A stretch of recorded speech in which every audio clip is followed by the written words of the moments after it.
Bueno, pues para todos, muy buenas tardes. Para todos los presentes acá del Fondo de Empleados Docentes de la Universidad Nacional de Colombia. Me presento, soy Juan Gabriel Velázquez, contador público, especialista en impuestos. El día de hoy los estaré acompañando con digamos, este tema tan interesante que es el impuesto de renta para las personas naturales, ya que el día lunes iniciamos con esta humilde tarea todas las personas naturales que muy juiciosamente estamos obligados a presentar nuestra humilde declaración de renta. ¿Qué sucede con este ejercicio? Pues vamos a ver grandes cambios, como ustedes se darán cuenta, vamos a tener grandes cambios dentro de la correspondiente liquidación del impuesto a cargo. Pues no siendo más, pues iniciemos. El sistema, como ya ha sido en años anteriores, este es un sistema cedular. ¿Qué quiere decir cedular? Que vamos a liquidar la renta de varias maneras.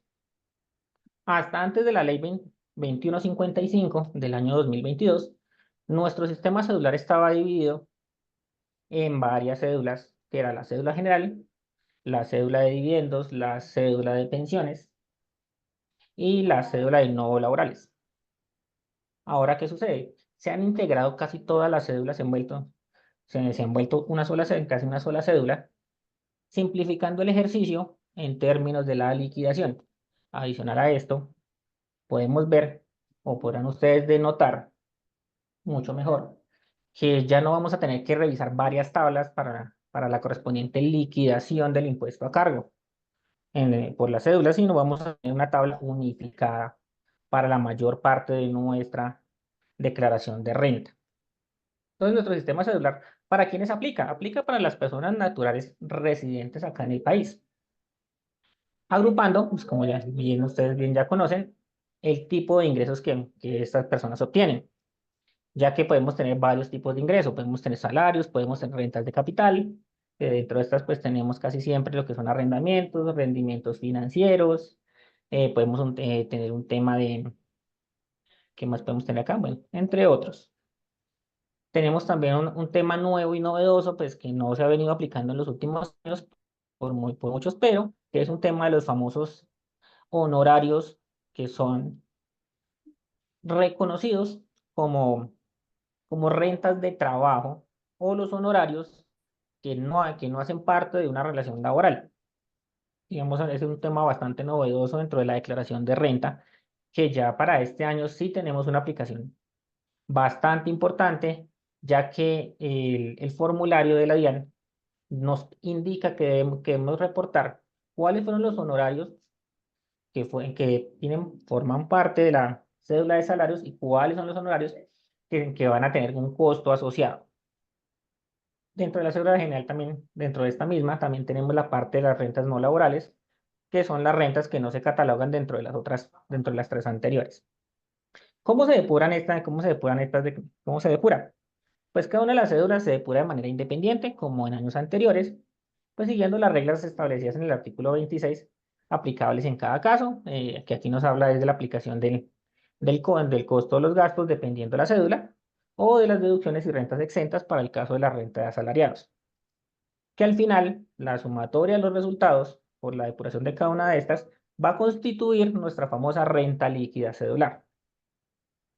Adicional a esto, también debemos tener en cuenta otros conceptos, como son los ingresos no constitutivos de renta ni de ganancia ocasional, los costos, los gastos y algunas deducciones, y algunos beneficios tributarios, los cuales a la fecha, pues mira, adelantándonos un poco, pues han sido reducidos de manera drástica, lo cual ustedes van a encontrar que al momento de realizar la declaración, en comparación con años anteriores, el impuesto vamos a tener un incremento del impuesto y nuestro incremento del ingreso de pronto no se va a ver reflejado de la misma manera.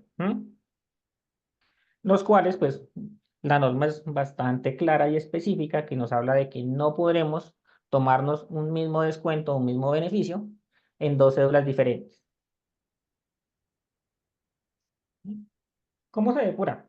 Ahora, el sistema cedular, ¿cómo se depura? Se depura, como ya les había comentado, en tres cédulas para estas ocasiones. Tenemos una cédula general, que es la cédula de rentas de trabajo, la de capital y la de no laborales. Tenemos una segunda cédula, que es la cédula de pensiones, que está, pues hasta la fecha, digamos, aún todavía conserva su renta exenta bastante alta. No obstante, pues si las pretensiones del Estado son correctas, con la próxima reforma tributaria podríamos tener una afectación fuerte en esta cédula. Y por último, una cédula de dividendos y participaciones, que esta sí sufrió un gran cambio. De una vez les anticipo que esta parte de los dividendos y las participaciones van a tener un gran cambio, ya que no vamos a tener una tabla como en años anteriores para la liquidación del impuesto, y ahora, y ahora se nos van a agregar estos montos a la liquidación de de la cédula general, lo cual va a realizar que nuestro impuesto se nos incremente bastante fuerte, ¿no? ¿Qué va a pasar también acá? Que pues también tendremos derechos a compensar algunas pérdidas incurridas dentro de algunas cédulas. Solo podrán ser compensadas dentro de la misma cédula en periodos siguientes, en caso de existir pérdidas fiscales, teniendo en cuenta pues los límites y los porcentajes de compensación establecidos en las normas que tenemos vigentes. Ahora bien, ¿cuáles son los ingresos que van dentro de cada una de las cédulas? Primero, para la cédula, para la subcédula, para la cédula general, tenemos tres subcédulas, que son las rentas de trabajo. Estas son las señaladas en el artículo 103 del Estatuto Tributario. ¿Cuáles son estas? Son todos aquellos ingresos que se originan de una relación laboral. Todos aquellos pagos que se originan dentro de esta relación, bien sean en dinero o en especie, hacen parte de esta cédula. Para las rentas de capital, pues aquí tendremos todas las rentas obtenidas por concepto, lo que son intereses, rendimientos financieros, arrendamientos, regalías y la explotación de la propiedad intelectual, que aquí dentro de la propiedad intelectual tenemos varias ramas que, entre ellas, los derechos de autor. Y una última que son las rentas no laborales.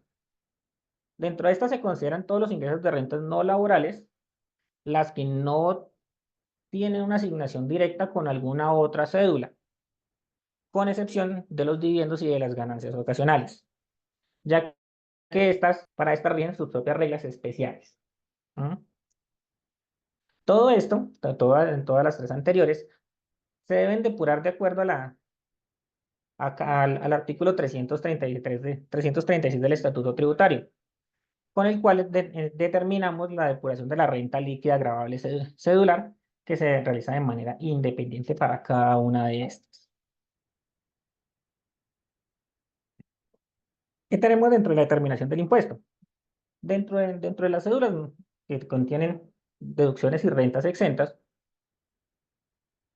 primordialmente vamos a enfocarnos en en la cédula de salarios o la cédula de relación laboral, que dentro de esta tenemos bastantes beneficios que podemos aplicar para reducir la base gravable.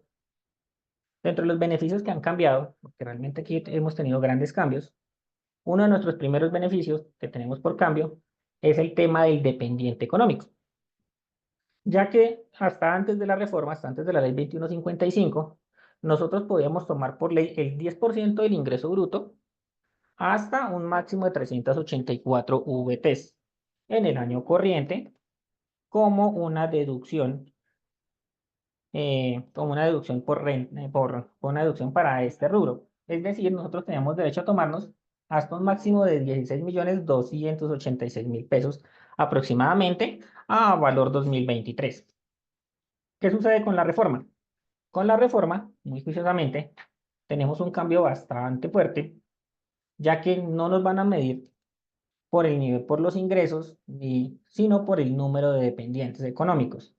Es decir, el Estado nos va a permitir, por cada dependiente económico, reducirnos un total de 72 VTs, que eso convertido en pesos son alrededor de 3.054.000 pesos por cada uno de nuestros dependientes, hasta un máximo de 4, no como nos sucedía en años anteriores, que independientemente nosotros tuviéramos uno o tuviéramos 10 dependientes, teníamos un solo beneficio. Acá el Estado nos cambió las reglas de juego y ahora por cada dependiente nos va a permitir tomarnos 72 VTs sin superar un máximo de 4 dependientes. Que eso convertido en pesos son 12.215.000 pesos aproximadamente para la declaración de renta del año 2023. ¿Qué es lo interesante, digamos, de este cambio? Que el Estado, muy juiciosamente, primero nos redujo, ¿sí? Nos redujo el margen, pero nos dio un beneficio en lo concerniente a que estos 72 VTs no están limitadas dentro de las 1.340 VTs, que es lo máximo que podemos tomarnos como deducciones o rentas exentas. Es decir, a ese límite le podemos sumar 72 VTs por cada dependiente hasta un máximo de 4. ¿Qué más tenemos acá dentro de las cédulas de salarios? Que ya nos hicieron la separación de lo que es una relación laboral de una relación no laboral de manera directa. Es decir, que si nosotros, siendo pues, docentes, en este caso de la Universidad Nacional, de manera directa, nosotros tenemos un contrato de manera directa, de obra a labor o a término indefinido, dependiendo el tipo de contratación. Nosotros debemos reportar esos ingresos en la cédula en la parte de salarios.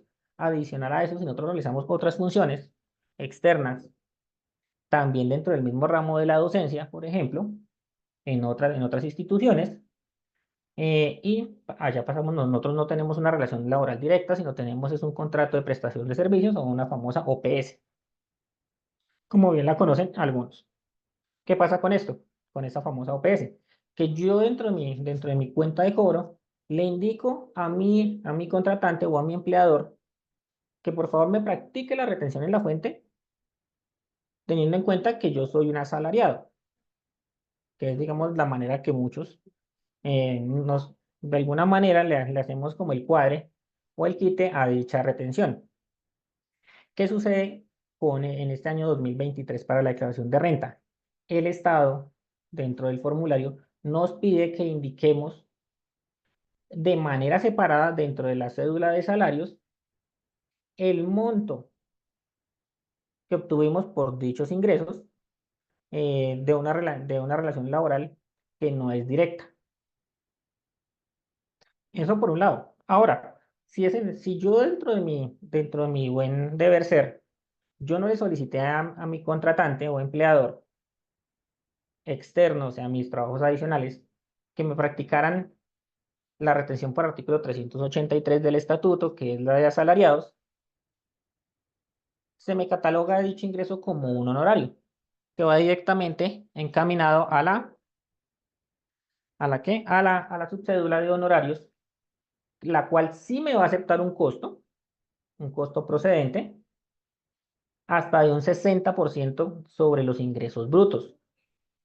No obstante, en caso que yo como contribuyente desea exceder ese 60% de costos, pues lo puedo exceder, pero debo informarlo expresamente dentro de mi declaración de renta,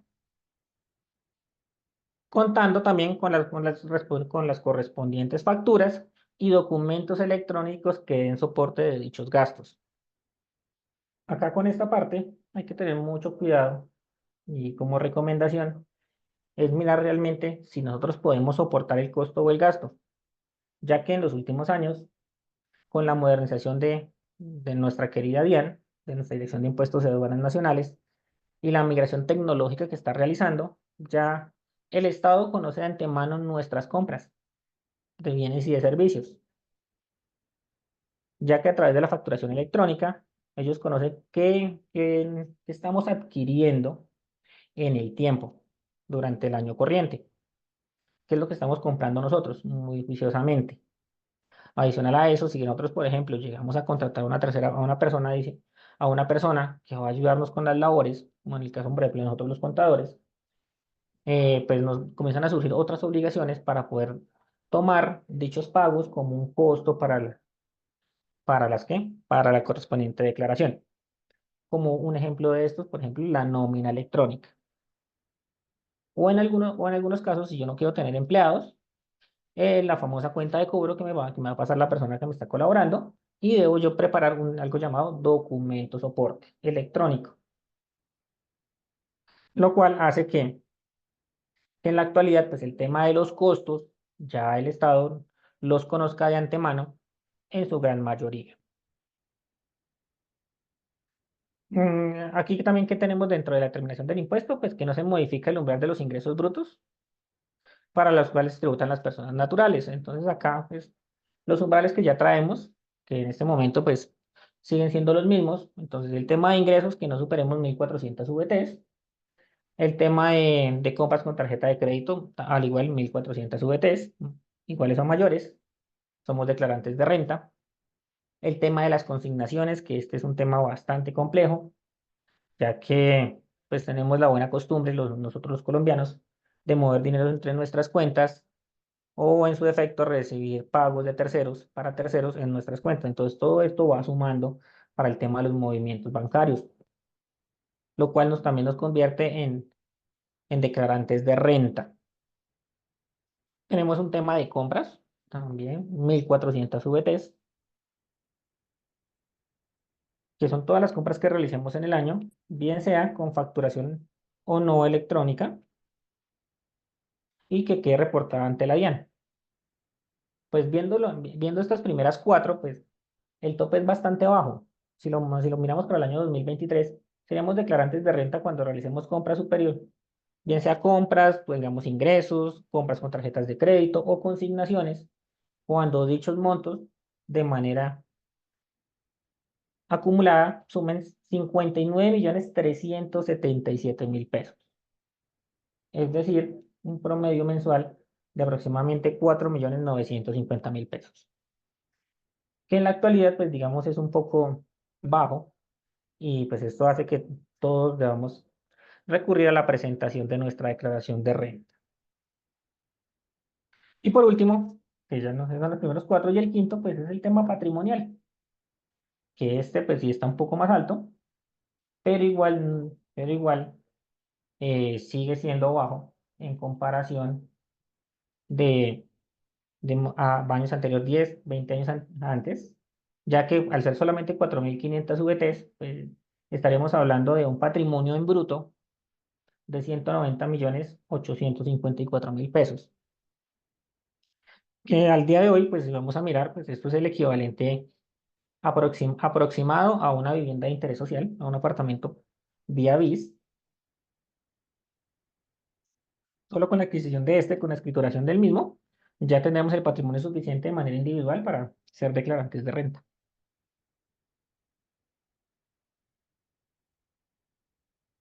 Ahora bien, ¿qué sucede? Pues quienes tengan más ingresos dentro de la cédula general, es decir, dentro de las rentas de trabajo, las rentas de capital y las no laborales, con la reforma, con la ley 2155, el Estado nos dio un beneficio nuevo o una deducción nueva, que es podernos tomar el 1% de las compras y bienes y servicios realizados durante el año o periodo gravable, con dos condiciones.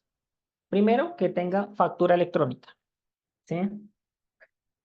Y segundo, que esto, digamos, no lo dejan tan claro dentro de la ley, pero está arreglado de manera posterior, es que dichas compras se hayan pagado por un medio bancarizado, no que se haya realizado con un pago en efectivo, sino por un medio bancario.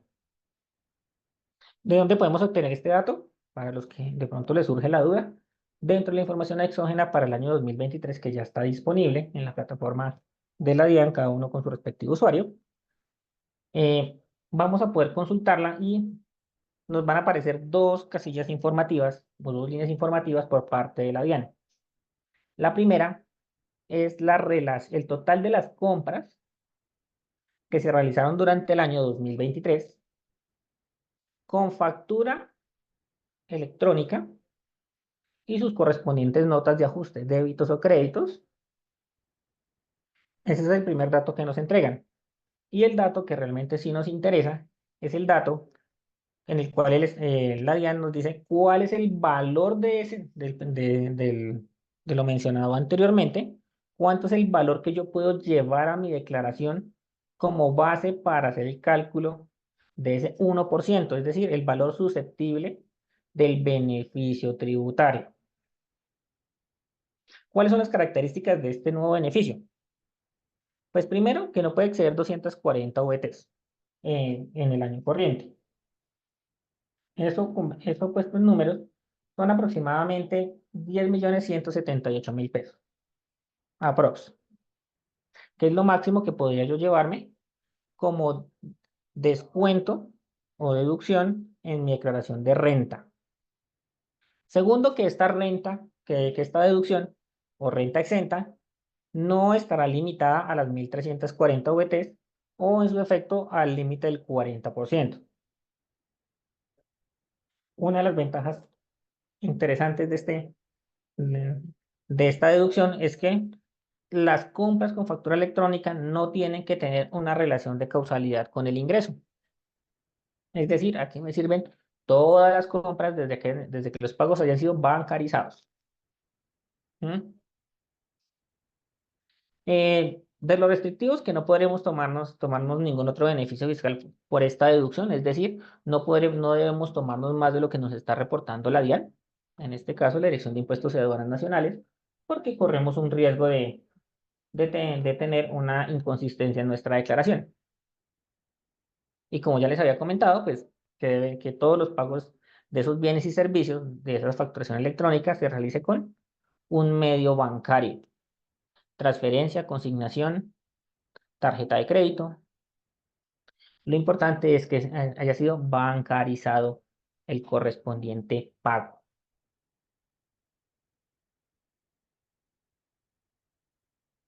¿Qué más podemos tomar dentro de esta depuración? Ya con el tema de los ingresos asociados. ¿Mm? Que después de realizar las depuraciones de manera independiente, las bases o las rentas líquidas obtenidas por cada cédula se deben sumar.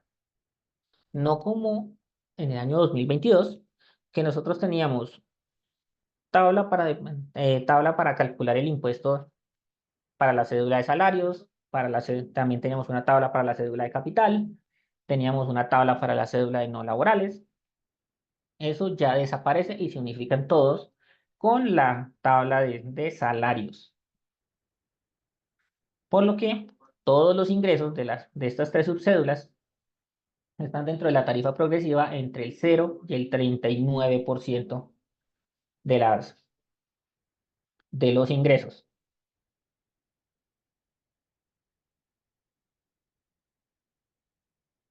Mm, Como me comentan en el chat que no se está viendo la presentación, ¿me podrían confirmar,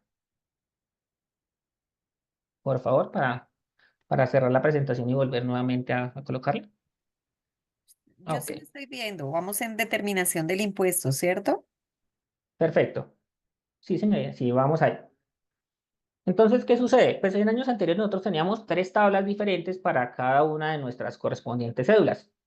En la actualidad todas fueron unificadas, lo cual hace que, pues digamos, en temas de impuesto, pues la progresividad de la tabla se vea mucho más alta que en años anteriores o en ejercicios anteriores. Dentro de los otros nuevos cambios que tenemos también acá, es el límite de la excepción del 25% en la cédula de rentas de trabajo, ya que se reduce a 790 VTs anuales, cuando en años anteriores teníamos derecho a 2.800 VTs. Eso colocado en números, más o menos a 2023, esos son aproximadamente las 2.800, hasta antes de la reforma, 2.800 VTs venían a ser alrededor de 130 millones de pesos. Con este cambio, ese beneficio que nosotros tenemos de renta exenta, ya por derecho, por ley, se reduce a 33.505.000. Un cambio bastante fuerte que a muchos realmente nos va a afectar. Que más adelante con un ejercicio lo vamos a poder ver. Van a poder, digamos, denotar un poco más el cambio. Y algo que ya traíamos, digamos, de reformas, de reformas anteriores es el límite de las rentas exentas y deducciones especiales. ¿Por qué? Porque conservamos aún todavía la regla del 40% de los ingresos brutos, menos los ingresos no constitutivos de renta. Ahora tenemos que hacer este cálculo. Pero ahora nosotros teníamos hasta el año 2022, un tope de máximo 5.040 VTs, que convertido en pesos a 2023 son alrededor de 214 millones, que era lo máximo que podemos tomarnos como deducciones cuando nuestros salarios eran altos y nos podíamos aprovechar de los beneficios para reducir el impuesto. Ahora, para este año 2023, con la reforma, con la ley 2155, pasamos de 5.040 a 1.340, lo cual nos rebaja ¿qué? El monto a la suma de 56.832.000 pesos aproximadamente. Lo que hace que el techo de las declaraciones o realmente la depuración de nuestra cédula de salarios sea bastante onerosa. O sea, aquí vamos a tener un cambio bastante fuerte, ya que este techo pues nos limita bastante. Podemos tener muchos beneficios, deducciones y rentas exentas, pero nos las tienen limitadas a a un máximo de 57 millones aproximadamente. Entonces, esto dificulta en temas de planeación tributaria y en temas de pago para nosotros como contribuyentes, eh, que podamos realizar el pago de nuestro impuesto de manera anticipada, porque ¿qué está sucediendo? O qué va a suceder? Que el impuesto que nos están reteniendo de manera mensualizada no nos va a cubrir el impuesto a cargo,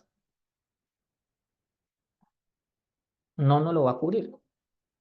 Lo que se convierte en que ya a partir del lunes a muchos nos toque destinar una parte de nuestro rubro, de nuestros ingresos del mes, para pagar la correspondiente declaración.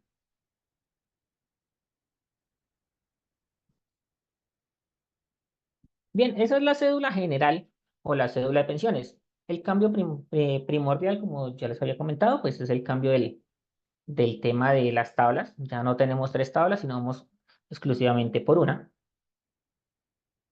que es lo chévere e interesante, pero que a su vez lo vamos a ver que nos va a poner mucho más gravoso el tema. Es decir, vamos a tener que pagar un poco más de lo que ya veníamos acostumbrados. La cédula de pensiones, como en años anteriores, pues los ingresos acá que vamos a tener dentro de esta cédula, muy juiciosamente, pues son los mismos que se han catalogado en años anteriores, pues son nuestras queridas pensiones, el tema de invalidez, el tema de vejez, son la parte de pensión por sobreviviente y las indemnizaciones sustitutivas de las pensiones o las devoluciones del ahorro pensional. Para determinar la renta de esta cédula, pues debemos primero restar el ingreso no constitutivo de renta, que casi siempre es el valor pagado por salud, y al resultado lo debemos validar con las rentas exentas, que es el equivalente a la fecha de 1.000 VTs mensuales, es decir, 12.000 VTs al año, que esto sigue siendo aún todavía una cifra bastante alta. Dentro de los... Entonces, eso quiere decir que esta cédula no ha cambiado para la correspondiente determinación de la renta líquida gravable. Lo que quiere decir que la cédula, que nuestras pensiones al día de hoy aún todavía conservan la calidad de que no van a tributar. No obstante, si los proyectos de ley que tienen para la próxima reforma tributaria pues salen a flote, el Estado pues presume o está buscando muy juiciosamente que las pensiones ya no tengan ese beneficio de 1.000 VTs, es decir, para este año, para el año 2023, 42 millones mensuales, sino reducir ese monto a 100 VTs, es decir, hasta máximo con cifras de 2023, 4.200.000, para año 2024, 4.700.000, lo que va a comenzar a gravar nuestras pensiones a futuro. Pues ese es uno de los proyectos que tiene la reforma tributaria en busca de aumentar la caja del Estado para los diferentes proyectos que tiene al momento de la ejecución, ya que no tenemos caja, como ustedes bien se han dado cuenta, que es por lo que se ha quejado el Estado en la actualidad.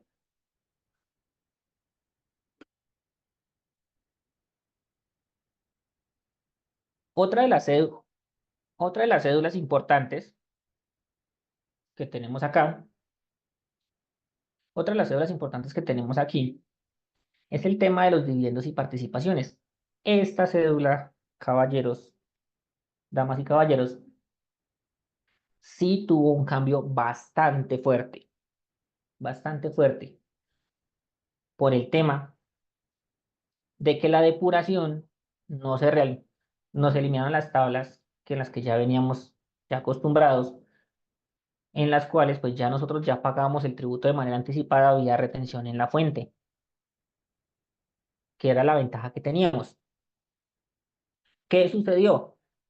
Nos reformaron el artículo 343 del Estatuto Tributario y ahora nos dicen que los dividendos no grabados hacen parte de la suma de la cédula general para el cálculo del impuesto, lo que no nos sucedía en años anteriores, ya que, ya que estos cambios en años anteriores, ¿eh? ¿Qué pasaba con estos? Que en años anteriores nosotros simplemente pues nos aplicaban la tarifa del 0 o del 15, para el caso de los no grabados, de los dividendos no grabados. Nosotros nos aplicaban la tabla del 0 o del 15, supera 1090 VTs y aplique el 15, el 10 o el 15 dependiendo. Para este año 2023, dichos dividendos ya no tienen esta tabla y se van a sumar a, a los ingresos de la cédula general, lo que hace que se nos aumente el impuesto o la base gravable, lo cual nos puede generar un incremento en el impuesto, ya que es una tabla progresiva que arrancamos en el cero, podemos terminar al final de la depuración, estar tributando a una tarifa máxima del 39% al agregar los dividendos y participaciones. Eso en el caso de los dividendos no constitutivos de renta o los famosos dividendos no grabados. En el caso de los dividendos grabados, para ese caso, que pues digamos pocas veces se ve, pero se puede suscitar la eventualidad, primero debemos tomar el dividendo grabado, aplicarle la tarifa del 35% y reconocer ese monto de manera directa en nuestra declaración como impuesto a cargo. Ahora bien, la cosa no termina ahí. ¿Por qué? Porque la regla fiscal nos dice, tome el total de los dividendos grabados, réstele el impuesto del 35 que usted ya calculó y ya envió a su declaración, y ese resultado, súmeselo al resultado de la renta líquida cedular, de la cédula general más la cédula de pensiones, lo que hace que dicho ingreso tribute dos veces, pero réstele el impuesto que ya incorporó a la declaración, que realmente al final pues no nos baja mucho, pero sí tenemos, digamos, de alguna manera algún alivio. ¿Qué sucede con este tema de dividendos? El tema de dividendos se volvió muy oneroso, pero muy oneroso desde esta perspectiva. Y realmente es un poco doloroso para uno como empresario, como la persona que quiere salir a independizarse, a montar empresa, saber que que la utilidad de la compañía en cabeza de la empresa va a tributar y al momento en que llegue a mis bolsillos, a mí como socio, accionista de la misma, va a volver nuevamente a tributar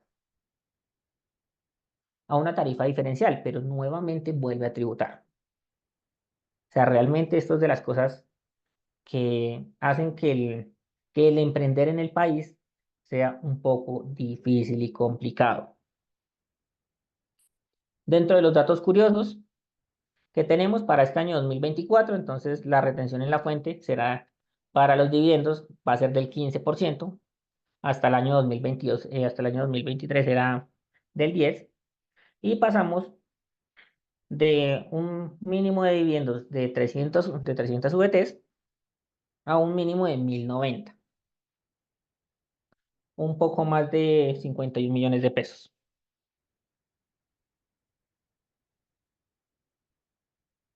Ahora, ¿qué pasa? Como les había comentado, todo se vuelve un tema de sumatorias, es decir, todo converge a la tabla de salarios. Todo converge a la tabla de salarios, lo que no sucedía en años anteriores, es decir, la depuración de la cédula general nos da un resultado,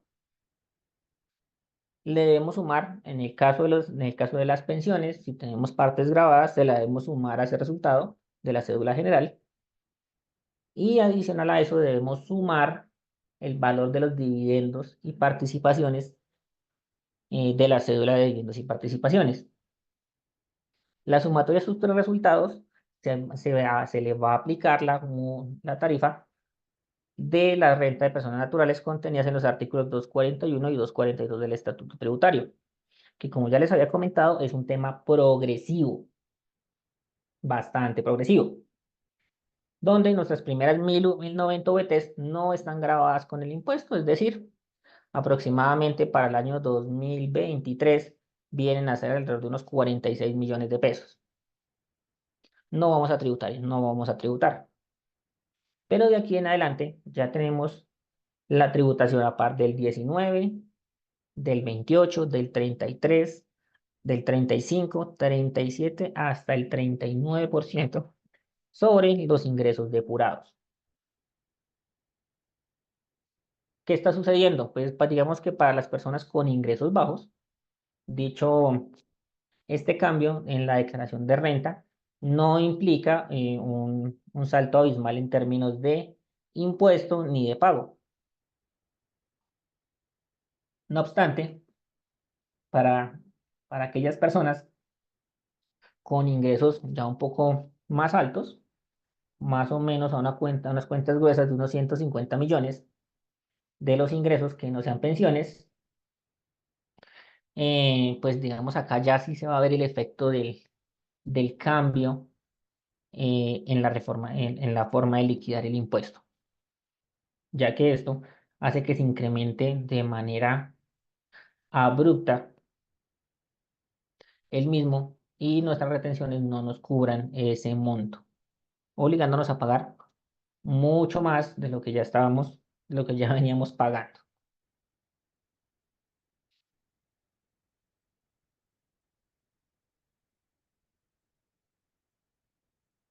Bueno, pues aparte de esto, aparte de la renta como tal, también debemos mirar los cambios dentro del tema de la ganancia ocasional, dentro del tema de la ganancia ocasional. La ganancia ocasional también con la ley 2155 sufrió algunos cambios que a una primera vista, pues cualquiera diría que no son significativos. No obstante, pues si uno lo va a mirar a la realidad económica, el incremento pues sí nos va a afectar el bolsillo, ya que no vamos, los cambios van a ser, hacen que lo que vayamos a liquidar como utilidad por ganancia ocasional incremente el impuesto a cargo por la misma. ¿A qué hago referencia con esto? A que la tarifa de ganancia ocasional se incrementa al 15% la tarifa general de la ganancia ocasional, cuando en años anteriores, hasta el 2022, esta tarifa era del 10%. Muchos dirán que esto no es, pues un 5 puntos, no se va a notar tanto en una ganancia ocasional, pero pues esos 5 puntos son un 5% adicional que debemos tener disponibles para pagar el impuesto sobre la venta de un activo. Por ejemplo, compré el apartamento en 200 millones, lo vendí en 250, tengo una utilidad de 50 millones. Hasta el 2022, esos 50 millones a la tarifa de ganancia ocasional del 10%, pagaban un impuesto de 5 millones. Con la reforma, ya no va a pagar un impuesto de 5 millones, sino un impuesto de 7 millones 500, lo que hace que el recaudo sea mayor. Pero como toda norma tiene la excepción, hay unas ganancias ocasionales especiales que no tributan al 15, continúan con su tributación al 20, dentro de las cuales tenemos las loterías, las rifas, las apuestas y similares. Van a conservar el 20, que este no ha cambiado ya desde hace bastantes años. Otro de los cambios importantes en la ganancia ocasional es el tema de las indemnizaciones por seguros de vida. Qué pena. El tema ¿el tema de qué? El tema de los seguros de vida. ¿Por qué? Pues durante la pandemia, muy juiciosamente, estos seguros de vida fueron catalogados como no laborales. Con la reforma del año 2020, pasaron a ser una ganancia ocasional con una renta exenta de 12.500 VTs, ya que pues, la economía y bastantes temas de fondo que se vinieron a presentar. Con la reforma de la ley 2155 del año 2022, pasamos de 12.500 VTs a, un, a 3.250. Es decir, todos los pagos que se realicen por temas de seguros de vida que superen este monto tienen que tributar a la tarifa del 15%. Un cambio que a mí me parece bastante bueno, que este sí, digamos, sí me parece favorable, es el tema en la utilidad en la venta de casa de habitación, que pasó de ser una ganancia ocasional exenta las primeras 5.000 VTs a 7.500, comparado con la norma anterior. ¿Cuál es el requisito? Pues que dichos recursos se deben reinvertir nuevamente en la compra de otra vivienda para que tengan esta calidad de exentas. Importante e interesante, sí. ¿Por qué? Porque esto quiere decir que podemos mejorar el tema de nuestras viviendas sin tener que tributar sobre la venta, entonces, sobre las primeras 7.500 VTs.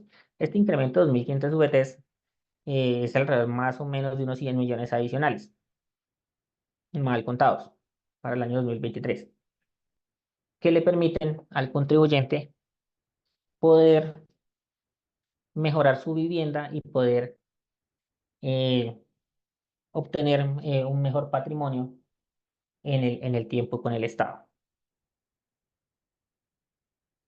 Otros cambios importantes dentro de la ganancia ocasional que también tenemos es el tema de la asignación de la porción conyugal, los legitimarios o el cónyuge, ya que tenemos cambios que algunos nos favorecen, otros no tanto.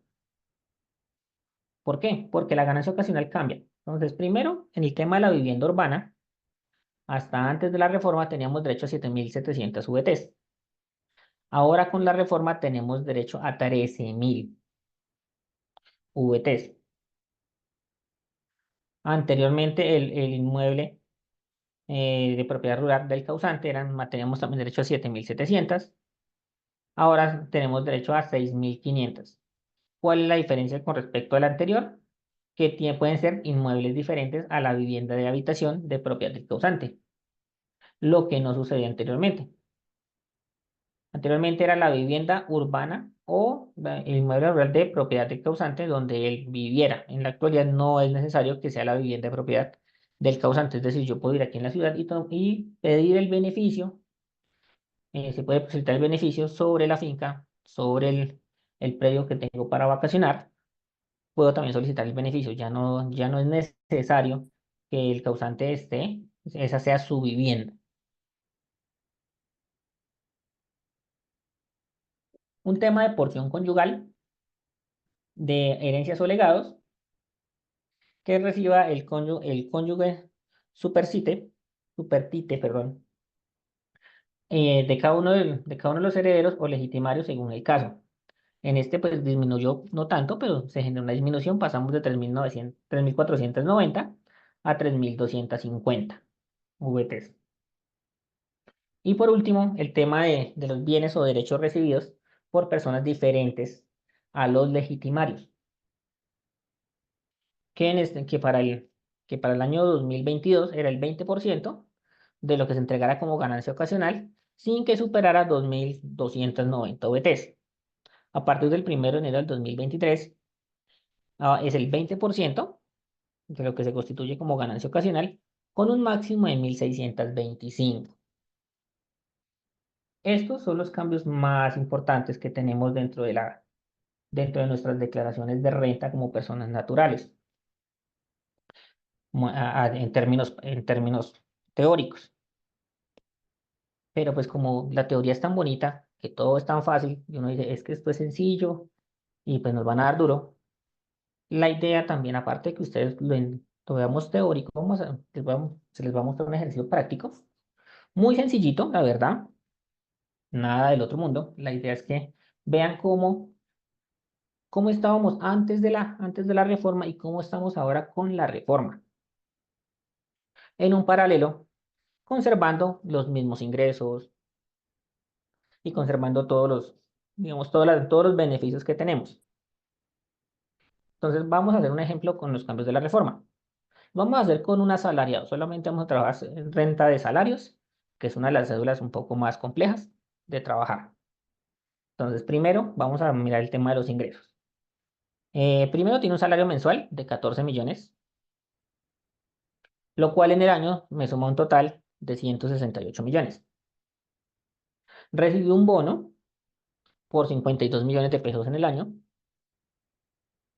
Tiene otros ingresos laborales que mensualmente le suman 1 millón de pesos, es decir, 12 millones en el año. La compañía muy juiciosamente le da el auxilio de conexión porque trabaja desde casa, son 120.000 pesos al mes para un total de 1.440.000. Y se puso la mano en el corazón y dijeron, no, yo le pago la libranza que usted sacó muy juiciosamente, yo le pago sus intereses.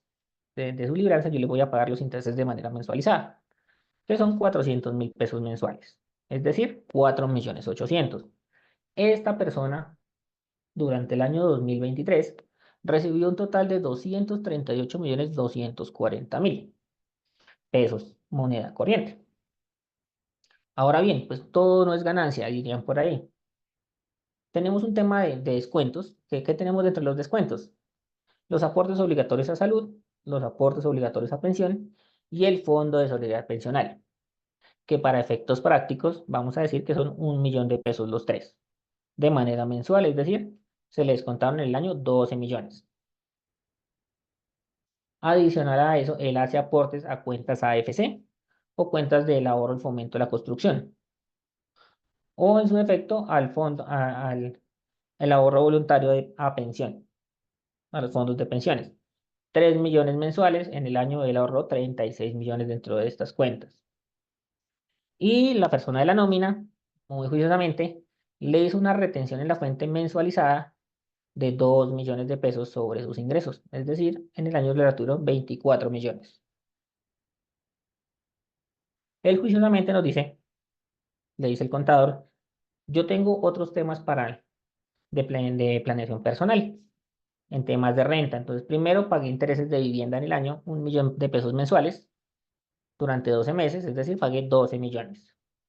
Tengo un hijo y tengo derecho a tomarme, por el tema de facturación electrónica, 10.178.880 pesos, es decir, el máximo posible. Esto es lo que nos está indicando el contribuyente. Ahora bien, si arrancamos a mirar la depuración de la declaración, para el año 2023, el tema de ingreso, para el año 2023, antes y después, los ingresos son los mismos. Estos no cambian, porque son los mismos.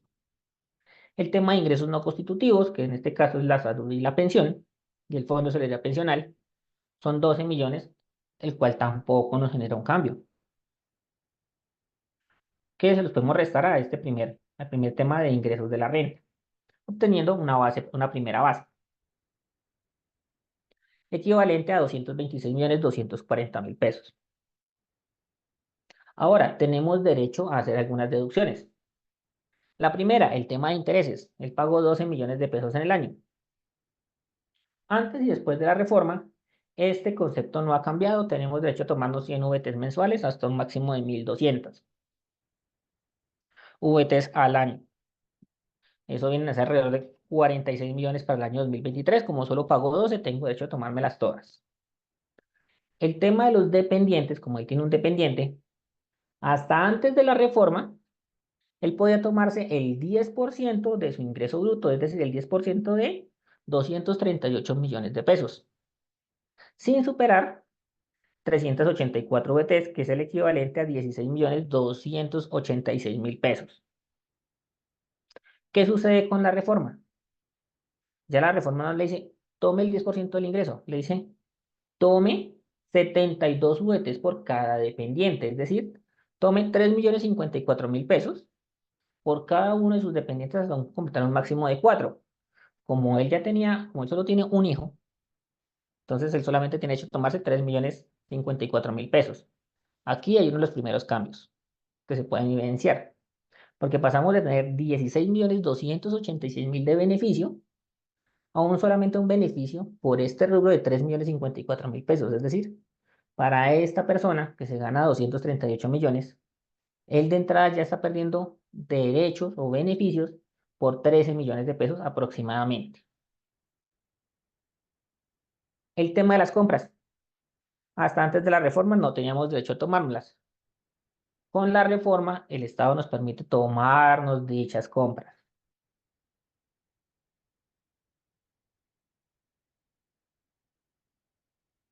Tomarnos dichas compras. Con el tema de las compras, caballeros, y tengamos en cuenta que las compras con facturación electrónica, el dato nos lo entrega la DIAN a través de la información exógena, como ya les había comentado. Y nos entrega dos datos. El primero, que es el de todas las compras realizadas con facturación electrónica y documentos equivalentes, es decir, POS electrónico o notas de ajuste, bien sea débito o crédito. Y el valor, esa es una de las informativas que nos entrega. Y el valor, esta es la que nos interesa, de las compras que son susceptibles del correspondiente beneficio. Es decir, el valor de las compras que realizamos a las cuales vamos a aplicar el 1% para el beneficio tributario. La ventaja de esto, la ventaja de esto es que no tienen que tener relación con nuestra actividad productora de renta, es decir, nos valen todas las compras. Pero si uno se pone a mirar, uno llegar al beneficio de 10.178.000 pesos, realmente la cifra es bastante alta. O sea, tendría que hacer yo compras en el año alrededor de unos 1.200 millones de pesos al año, lo cual me parece una vaina exageradamente alta. ¿Sí? Que en términos prácticos, la verdad, difícilmente uno como contribuyente puede llegar a realizar ese nivel de compras.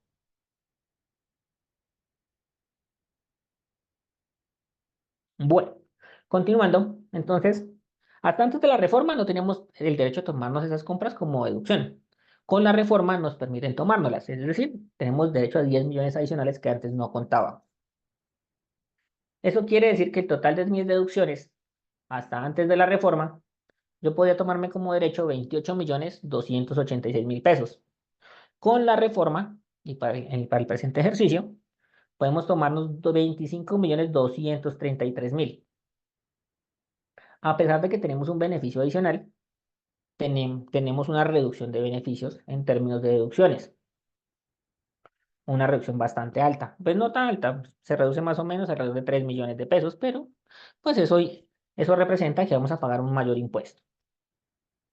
Tenemos otras rentas exentas, dentro de las cuales tenemos los aportes a cuentas AFC, que estas continúan con su tope máximo de 3.880 VTs, que es un tope bastante alto, y no ha sido modificado, y continuamos con ese mismo tope. Y continuamos con ese mismo tope. El tema de las rentas exentas del 25%, este sí nos afecta de manera fuerte. ¿Por qué? Porque pasamos de 2.800 VTs, es decir, 133 millones aproximadamente para el año 2023, a un máximo de 33.505.000. Para el caso, si lo miramos antes de la reforma, él tiene derecho a tomarse hasta 40.488.000 pesos. Con la reforma, a él le toca irse al tope porque no puede tomarse más, es decir, hasta el 300 a 790. Un máximo de 33.505.000. Ahora vamos a sumar el total de las rentas exentas, que me suman 76, antes de la reforma, 76.488.000, y después de la reforma tenemos 69.505.000. Acá también en este rubro también, digamos, también tuvimos una disminución de beneficios tributarios. Pero todo esto hacia qué se encamina, primordialmente, hacia un tema de límites de rentas exentas y deducciones. ¿Por qué? Porque la ley en esto sí no nos ha cambiado el cálculo. ¿Qué nos dice? Primero, para calcular cuánto le va a usted restar al subtotal uno, es decir, al tema de la base uno acá, que es el ingreso, que es el ingreso antes de comenzar deducciones y rentas exentas, es decir, esos 226 millones de pesos, primero debemos hacer tres cálculos. Hasta antes de la reforma y después de la reforma conservan el mismo escenario. Lo que nos cambia son los límites a los que tenemos derecho. ¿Qué va a suceder? Primero, la sumatoria de las deducciones y las rentas exentas. Es decir, la base 2, que es el subtotal de deducciones, y la base 3, que es el total de rentas exentas. Hasta antes de la reforma teníamos derecho a un máximo de 104.774.775.000 pesos. Con la reforma nos quedó en 84.559.000. Como ustedes acá se dan cuenta, ya tuvimos una pérdida de casi 20 millones de pesos en beneficios tributarios. Primera, primer ejercicio. Ahora bien, ya obteniendo este, debemos hacer un segundo ejercicio o un segundo cálculo, que es limitar al 40% de los ingresos sobre los cuales vamos a restar. Es decir, a estos 226.240.000 le vamos a sacar el 40%, que es lo máximo que yo podría tomarme como deducciones o rentas exentas, es decir, 90.496. Antes de la reforma, el cálculo sigue igual posterior a la reforma, 90 con 496. ¿Dónde realmente sentimos el impacto? En el límite máximo que podemos tomar como deducciones que la norma nos dice a nosotros, señores, no se pueden tomar. Señores, ustedes no se pueden tomar acá. No se pueden tomar más de esto porque no se lo vamos a permitir. Hasta antes de la reforma, ese límite máximo eran 213.756.000 pesos. Con la reforma pasó a ser solamente de 56.832.000. Que la verdad, si ustedes se dan cuenta, acá es donde está el golpe para nosotros, realmente. O sea, para nosotros los asalariados, aquí es donde nosotros sentimos realmente el impacto de la reforma tributaria. Porque podemos tener bastantes beneficios, como ustedes se dieron cuenta, pero no vamos a poder pasar de un tope máximo, de un techo. ¿Y qué nos dice la ley? Tome el menor entre los tres resultados y résteselo a los 226 millones. Para el caso antes de reforma, nos iríamos con el límite del 40%. ¿Por qué? porque la sumatoria de mis deducciones son 104. El límite máximo que me puedo tomar son 213, pero lo máximo que me puedo tomar al 40% son 90 millones. Entonces el Estado dice, tome el menor entre los tres y réstelo, obteniendo una renta líquida de 135.744.000. Con la reforma, como ustedes se dan cuenta, ¿qué sucede? Tengo derecho a 84.559.000 pesos entre deducciones y rentas exentas. Mi límite del 40% va a ser de 90.496.000. Pero lo máximo que el Estado me va a dejar tomar van a ser 56.832.000. ¿Eso qué me indica a mí como contribuyente? Que tengo exceso de beneficios. Y exceso de beneficios son exceso de beneficios.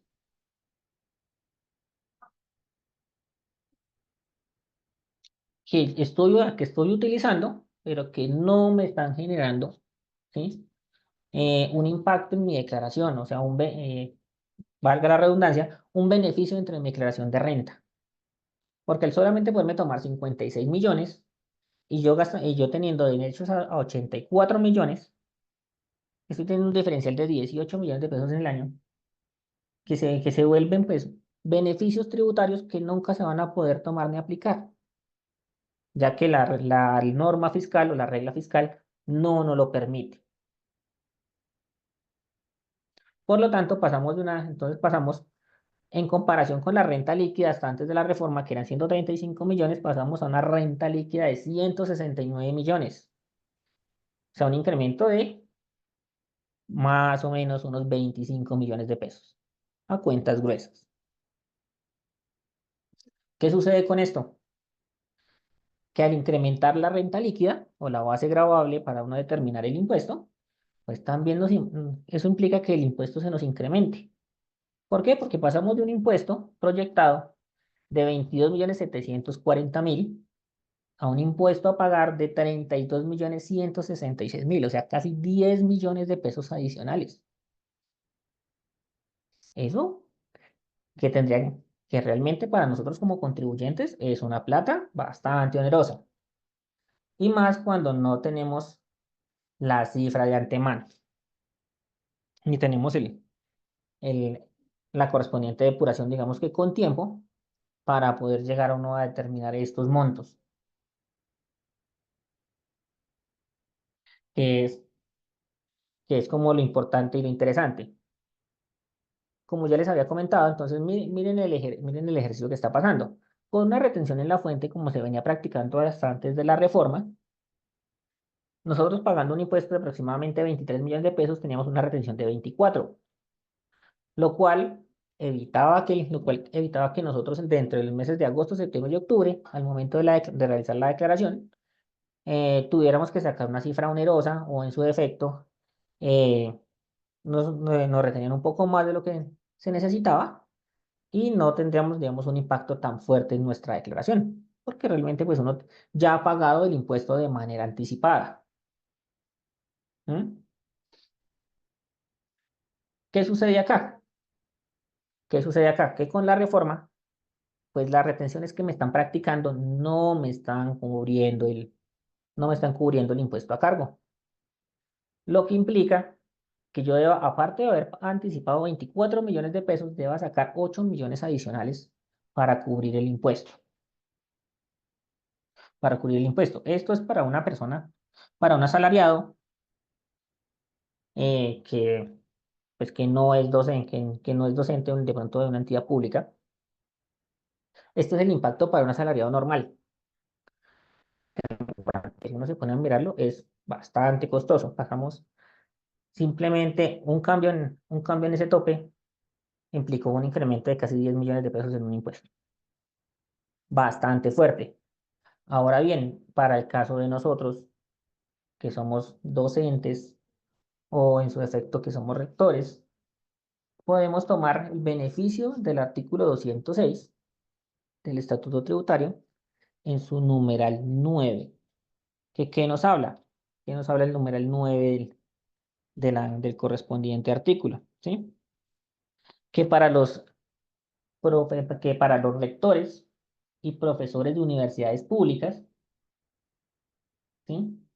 Los gastos de representación serán rentas exentas no limitadas, no limitadas. Es decir, no tienen este techo de 56, no hacen parte de este techo de 56 millones. Siempre y cuando, siempre y cuando dichos gastos de representación no excedan el 50% de su salario.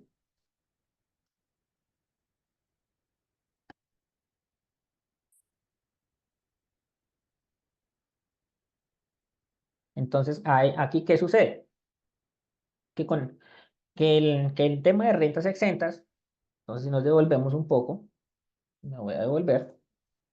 Para el tema de las rentas exentas, aquí adicional, va a aparecer el tema de gastos de representación, pero única y exclusivamente el tema de gastos de representación, que van a sumar, voy a decir un número, 20 millones.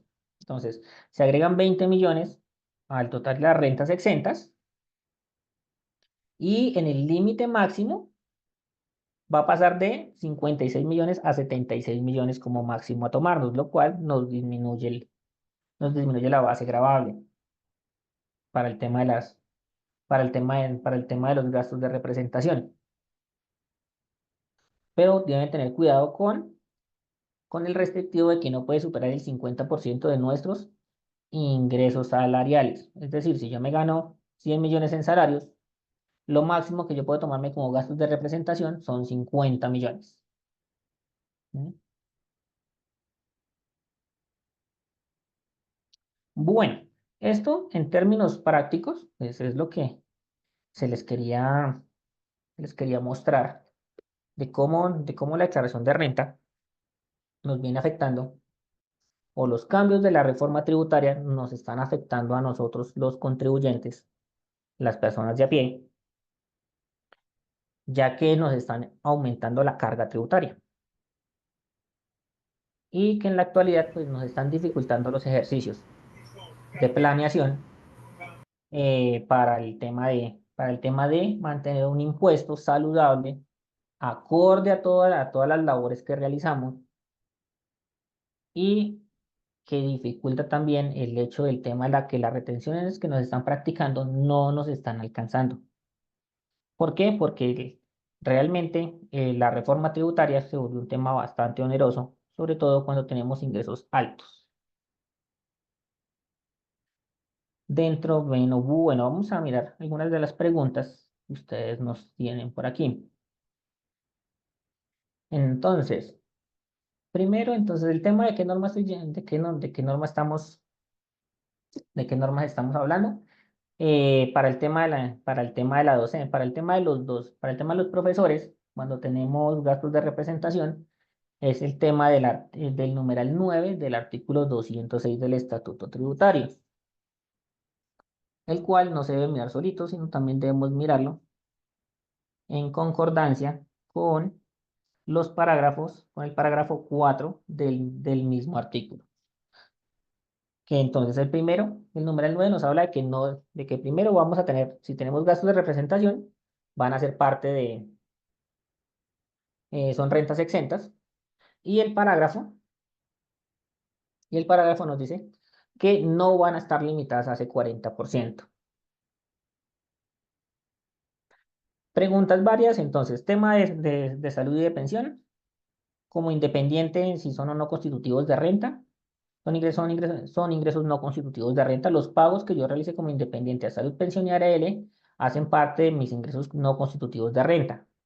Hay que tener en cuenta, y esto digamos de pronto se me pasó cuando leí las rentas de capital, es que dentro de las rentas de capital, siempre una recomendación que vamos a dar desde el desde el tema tributario para esta cédula y para la cédula de no laborales, es el tema del pago de la seguridad social. ¿Por qué? Porque esto ya no se vuelve un tema, aparte que es un tema fiscal, podemos tomarnos un beneficio, que es el pago de la seguridad social, y nos ayuda a disminuir la base.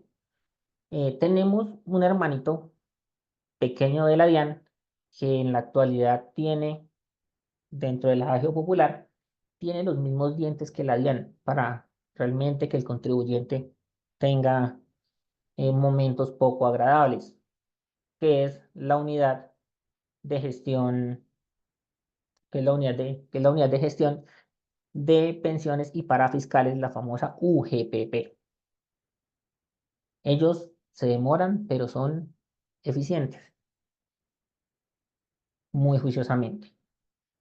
Entonces, ¿qué está pasando? Que muchas de las personas que tienen rentas de capital bastante altas, sobre todo las personas que tienen arriendos, al no realizar la cotización como independientes, la UGPP lo está recorriendo 3, 4, 5, 6, 7 años después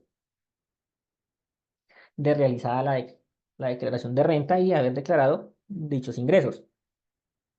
Y y tienen dos invitaciones. La primera es a que, por favor, a partir de la fecha, cuando los notifican, a partir de la fecha, por favor, regularicen el tema, es decir, comencemos a pagar seguridad social sobre dichos ingresos, que es, digamos, cuando uno tiene la suerte de tener un funcionario que lo quiera, que quiera apoyar realmente a las personas, o en su defecto, el, el, el funcionario que de una vez nos manda un régimen sancionatorio, y ese régimen sancionatorio nos castiga bastante fuerte.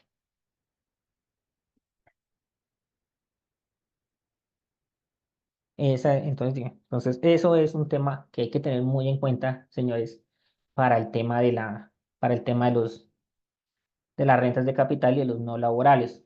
¿Mm?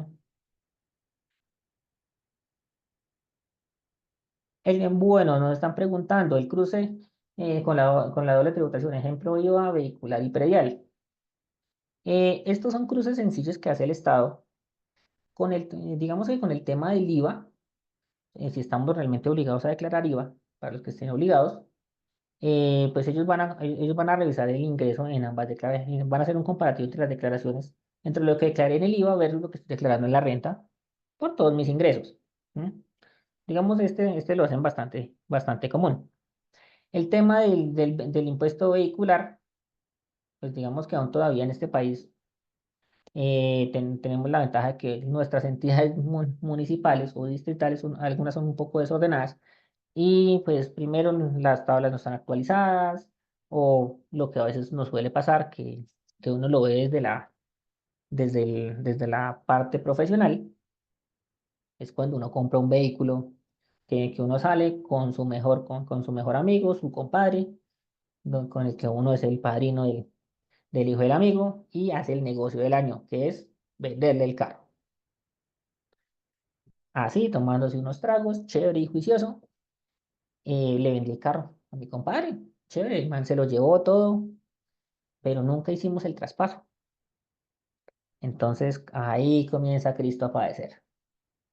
¿Por qué? Porque mi compadre juiciosamente pues se fue del país, ese man vendió todo, vendió el carro y como nunca se hizo el traspaso, el carro sigue siendo mío. ¿Qué pasó 5 años después? Me llamó a la Secretaría de Hacienda. Hey, don Juan, venga, usted no ha pagado el impuesto de su carro. Lo invitamos a que lo pague con las sanciones correspondientes más los intereses. Y pues yo, pues, pucha, ¿cómo así? ¿Qué está pasando? Llamo a mi compadre, compadre, venga, ¿qué pasó con el carro?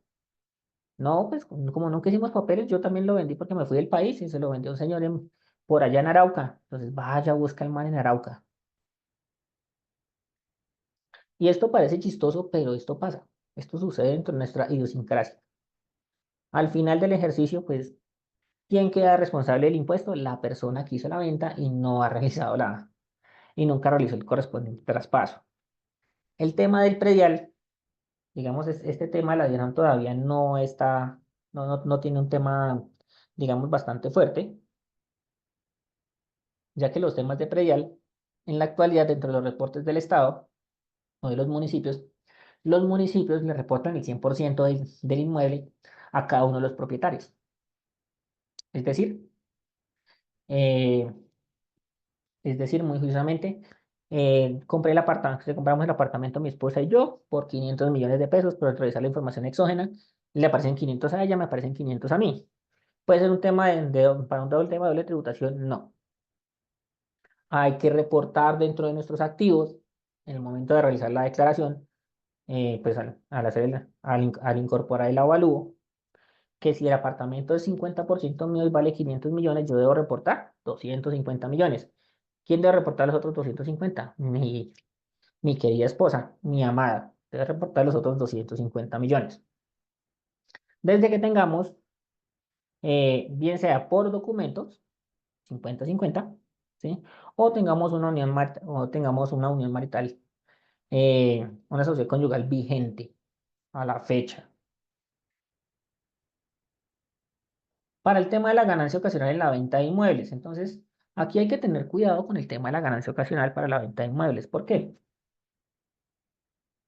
¿Qué está sucediendo con la ganancia ocasional? Entonces, para el tema de la ganancia ocasional y determinar el costo de la misma, o sea, el costo del bien vendido, debemos tener en cuenta dos cositas. La primera, ¿sí? Es el valor de adquisición más los ajustes correspondientes.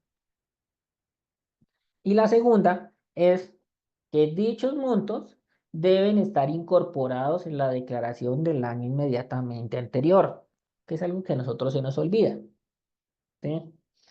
¿Por qué? Porque no hacemos a veces una planeación tributaria acorde. ¿En qué sentido? En que, pues, si tenemos proyectado vender un bien en los próximos 3 años, pues el ideal es mantenerlo ajustado comercialmente dentro de nuestra declaración. Al cosa que al momento de realizar la venta, la ganancia ocasional no sea tan alta y eso, ya a su vez, pues también el impuesto sobre la misma también sea menor.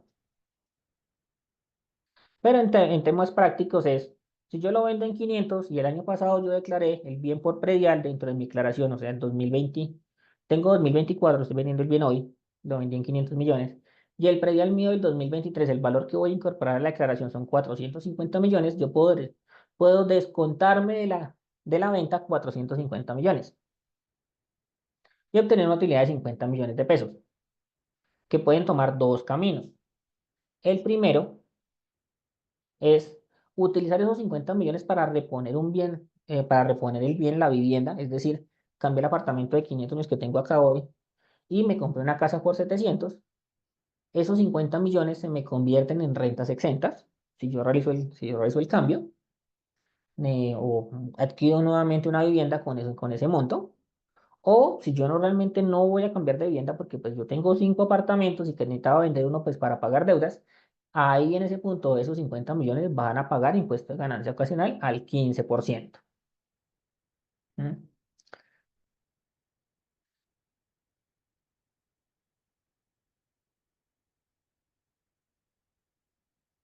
Cuando vendo la casa, para calcular la ganancia ocasional puedo descontarlo con costos como gastos de notaría, de registro y de pago. Sí, pero realmente pues digamos no es un monto tan alto. Realmente aquí lo que nos hace efecto es el valor del bien. Los CETES, ¿cómo afectan mi declaración? Bueno, los CETES, ¿cómo afectan nuestra declaración? La primera es, el CDT hace parte de nuestro patrimonio, parte de nuestros activos, es decir, un mayor patrimonio para nosotros. Bueno, que es lo primero. Segundo, pues los rendimientos de dichos CDTs van a ser rentas van a ser rentas de capital, ¿sí? Y las rentas de capital, pues hay que declararlas. Esos rendimientos se nos vuelven rentas de capital. Para el año 2023, esos rendimientos financieros o intereses, de hecho CDTs, tienen un componente inflacionario del 67,71% aproximadamente. Resolución que salió hace unos pocos días, el 5 de agosto, ya que no estaba firmada. Y estábamos todos a la expectativa de que eso sucediera.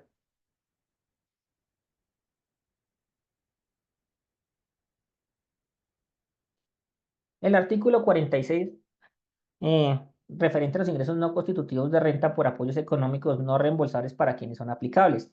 Este artículo aplica es para las empresas, ¿m? Que reciben dineros del Estado para realizar alguna actividad o alguna actividad con dichos recursos. Esto aplica es para las personas jurídicas. ¿M? Que tienen duda, entonces Entonces, aquí me están solicitando que les recuerde el tema del numeral. Entonces, ¿cuál es la norma para los gastos de representación para tomarse el 50% como renta exenta? Es el numeral 9 del artículo 206 y el parágrafo 4 del mismo artículo 206 del Estatuto Tributario, que es el que nos quita la limitación sobre dichos gastos de representación. ¿Mm? Los saldos de las cuentas de ahorro suman al patrimonio bruto o a los ingresos. Los saldos de las cuentas de ahorro suman a nuestro patrimonio bruto o a nuestros activos. Que al igual que los CDTs, los intereses generados por estos, que realmente, pues eso es una vaina realmente simbólica, pues hacen parte de las rentas de capital, pero solamente los intereses. ¿Mm? ¿Sirve de algo hacer donaciones? Sí, sí, sí sirve el tema de donaciones. ¿Por qué? El tema de las donaciones me permite descontarme el 25% del valor donado, cumpliendo dos requisitos. El primero, la donación se debe realizar a una entidad sin ánimo de lucro o las entidades famosas conocidas entidades como ESAL. Y segundo, la entidad debe certificarnos el monto donado y el destino que le dieron a dicho monto. Es decir, si yo doné, por ejemplo, 100.000 pesos al Comité Olímpico Colombiano, el Comité Olímpico Colombiano me va a pedir un certificado de qué cuentas gruesas va a decir que ellos presentaron la renta, que ellos son una entidad sin ánimo de lucro, que ellos recibieron 100.000 pesos de parte de don Juan y que dicho dinero fue utilizado para, ¿sí? Por ejemplo, cubrir los diferentes eventos que se realizan en la ciudad de Bogotá o a nivel del país. Firma el contador o el revisor fiscal, dependiendo. ¿No sirven? Sí, claro. Aparte de apoyar una buena causa, pues es una disminución ¿qué? De nuestro impuesto de renta.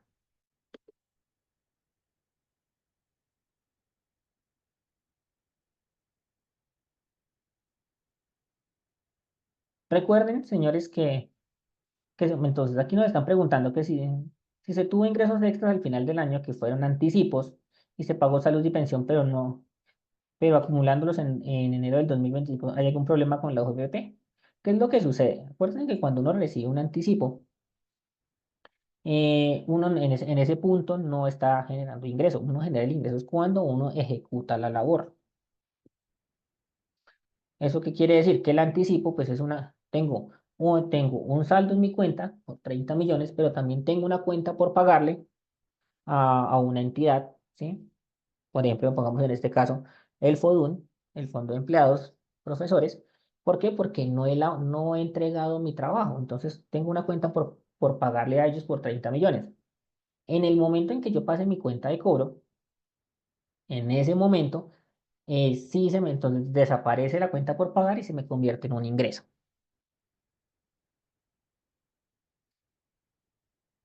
Lo que sucede con la UGPP es que ellos van mirando es año por año, ellos no miran años acumulados. Entonces hay que tener mucho cuidado con esa parte de que si yo pago la seguridad social en diciembre, pero cobro en enero, pues hay que tener cuidado porque la UGPP va a revisar 2023 y va a revisar que los aportes estén correctos en 2023. Ya en 2024, pues ellos miran el tema para el año 2024.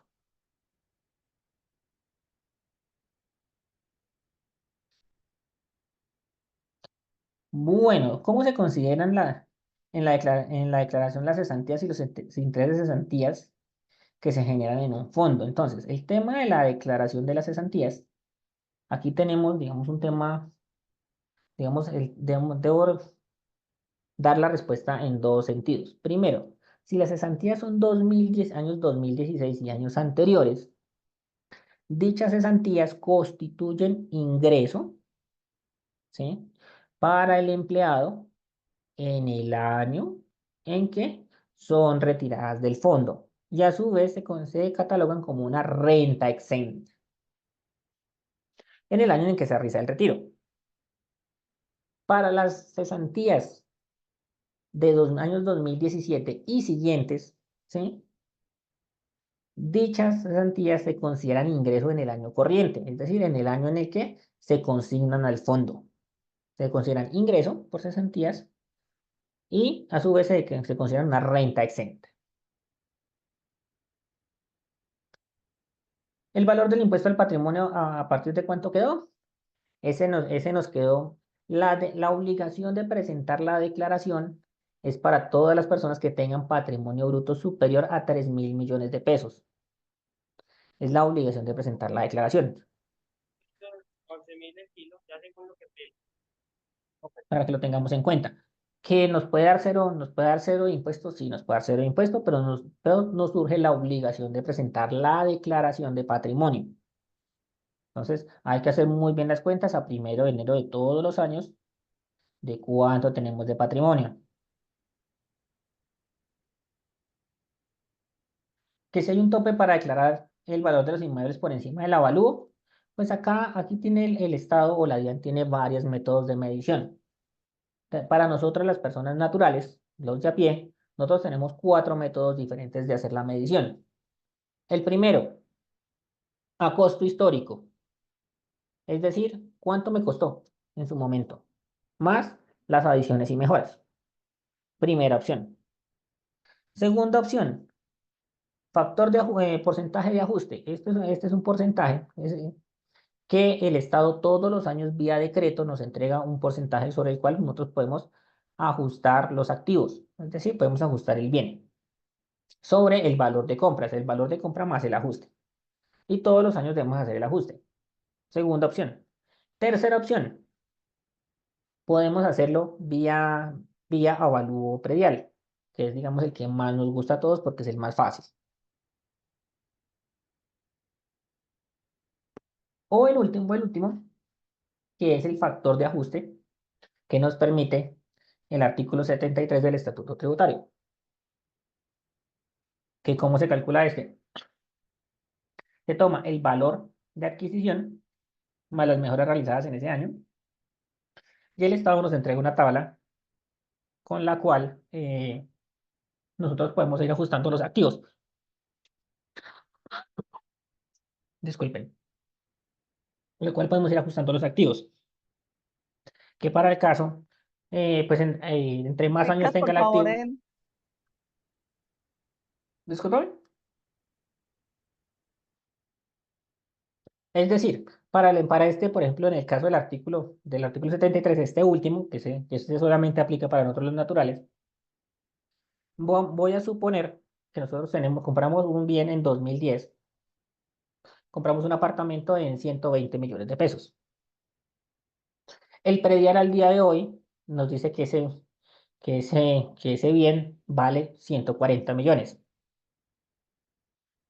Y el factor de ajuste me dice que el predio comprado en 2010 yo lo puedo ajustar por un total del 1.60 veces sobre el valor de la compra, es decir, mis 100 millones de pesos multiplicado por un factor del 1.6, es decir, ese bien traído a valor presente por esa tabla me vale 160 millones.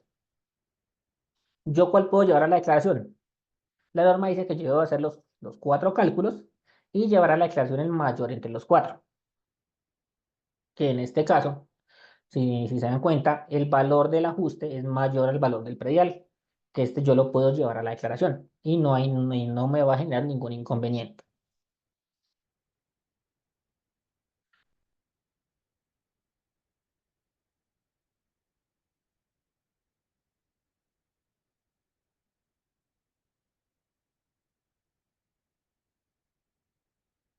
Bueno, aquí otra pregunta. ¿El pago de aporte voluntario a pensión genera descuentos en el pago de la declaración de renta? Sí, como una renta exenta. Nos genera los aportes voluntarios a pensión. ¿Cuál es la condición para que puedan ingresar como renta exenta? Que los debe realizar nuestro empleador, es decir, el empleador nos debe retener ese monto y pagarlo a nombre nuestro a nuestro correspondiente fondo. Ese es el requisito que nos solicitan.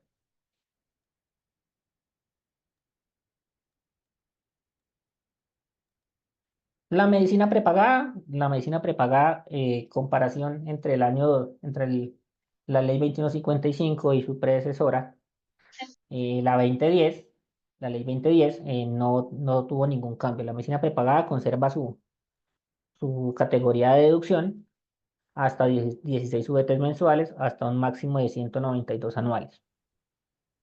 Conservamos la misma deducción. Ay, pues, estamos a- Ujú. Ah, Los ingresos por IRB se declaran. Sí, se deben declarar, son ingresos de la renta de capital, porque es un tema de arrendamiento.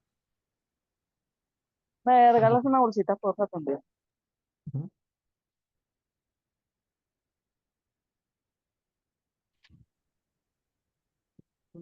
Entonces, el tratamiento para las sucesiones y hasta cuáles quedaron el tope de rentas exentas.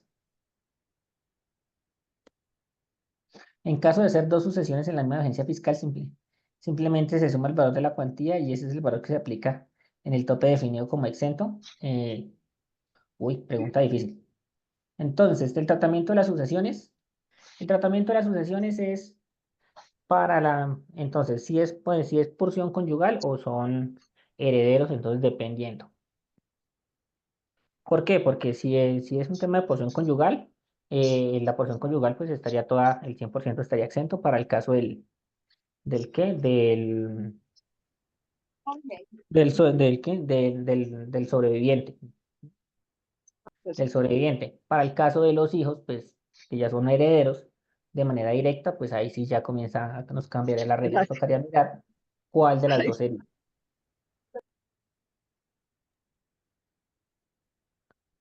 La obligación de por bienestar es renta exenta. Se catalogaría como renta exenta si dicha bonificación no genera incremento patrimonial o no es susceptible de un incremento patrimonial, lo cual, pues ahí sí ya eso es un tema de mirar cada uno con su contador o con la persona que le está apoyando en la declaración, mirar el tema de manera específica, el tema de la bonificación, si la bonificación es o no es un tema de que me genere un incremento patrimonial, porque si me genera un incremento patrimonial, está grabada, es decir, hace parte de la base gravable, hace parte de la depuración.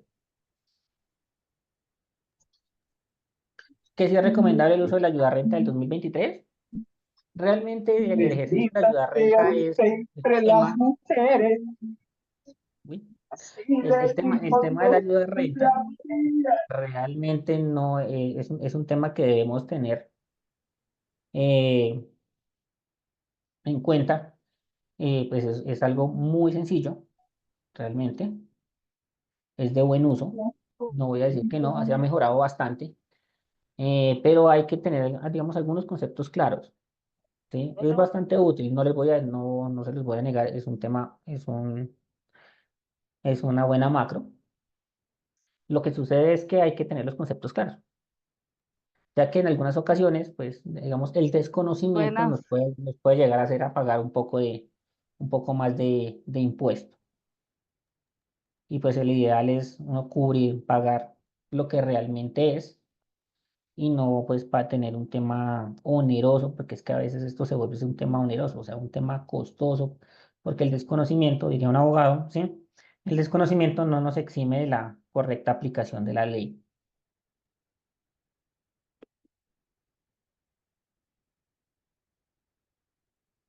Los pagos que hacen las empresas por concepto de educación como pago a terceros, pero que constituyen salario, se declaran para la persona natural.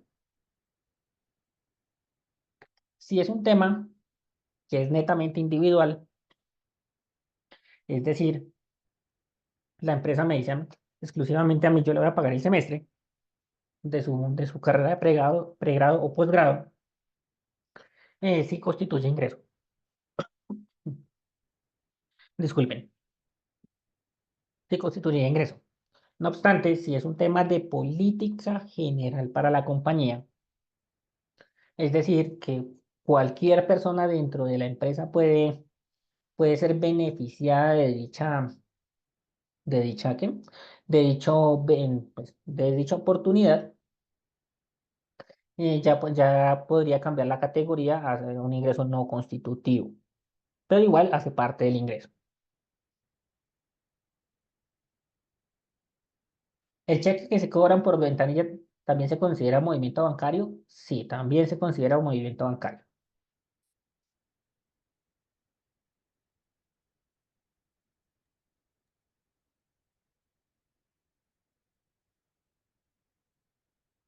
Pregunta, ¿la cuota voluntaria que se está dando a Unisalud aplica como donación? Necesitaría un poquito más de claridad sobre la cuota voluntaria. ¿A qué hace referencia la cuota voluntaria? ¿Qué cubre, qué no cubre, qué estamos? Porque digamos me dejarían un poquito, quedó un poquito en el aire porque inicialmente pues podría decirles que sí, podría decirles que no, pero pues me tocaría conocer un poco más ya a fondo a qué hace referencia esa cuota voluntaria.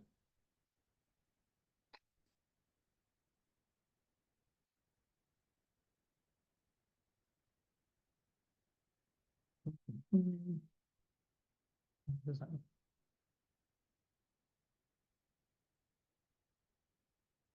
¿Cómo se declaran los ingresos por indemnización de seguros por siniestros? Bueno, el tema de los seguros por siniestros, diferente a los seguros de vida, entonces hay que hacer la claridad.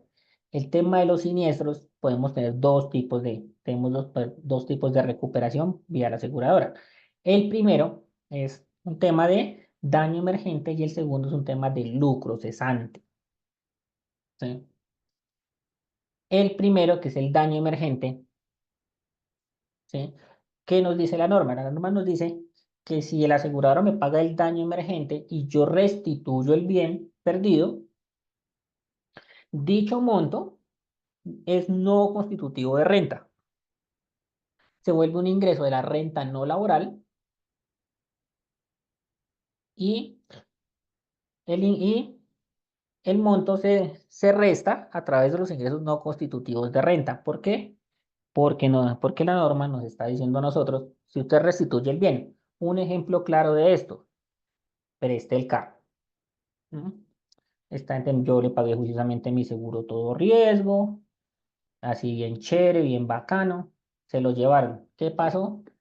Se fueron para una finca, dejaron el carro, lo dejaron mal engranado, no le pusieron el freno de mano.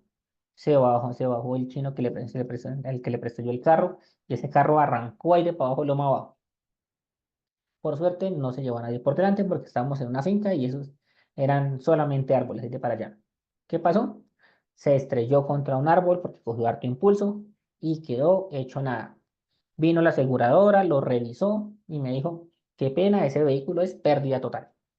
Nosotros la aseguradora le vamos a reponer, le vamos a dar el dinero para que usted reponga su vehículo.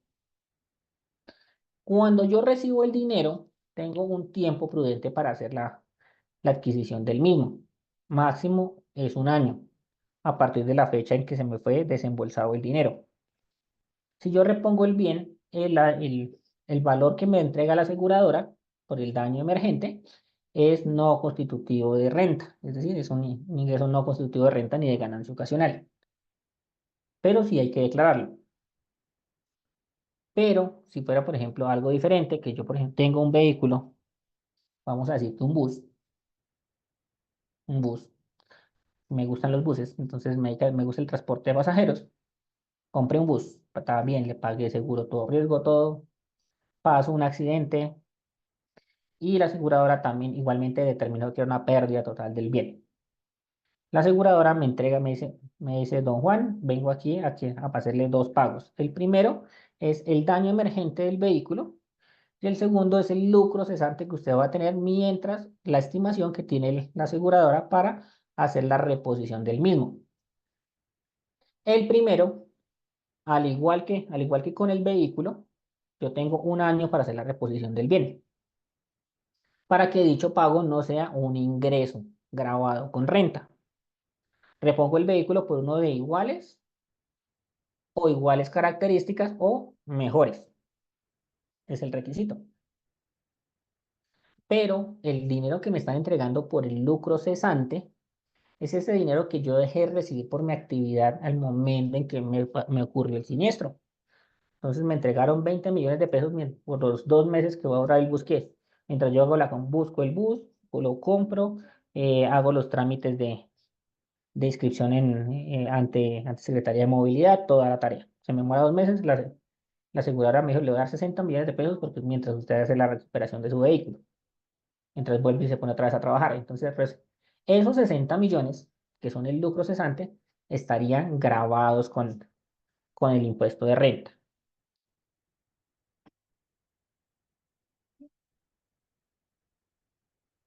Bueno, ¿qué más preguntas tenemos acá?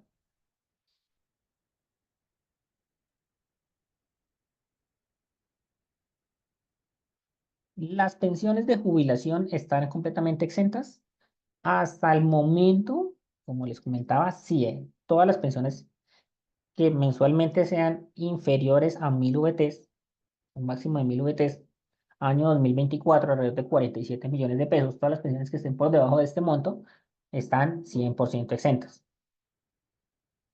Como les comentaba, pues uno de los proyectos de ley que en este momento pues están mirando dentro de la Dirección de Impuestos y Aduanas Nacionales, DIAN, es bajar ese tope de 1000 a 100 VTs mensuales, es decir, hasta 1200 al año, pues, lo cual va a bajar aproximadamente a unos 56 millones anuales. Que ahí sí en ese punto sí sería un tema que sí sería un tema de que ya entraría a estar grabadas las pensiones que se operen en ese monto.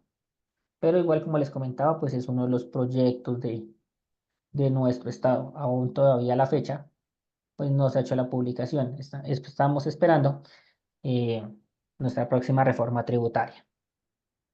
¿Mm?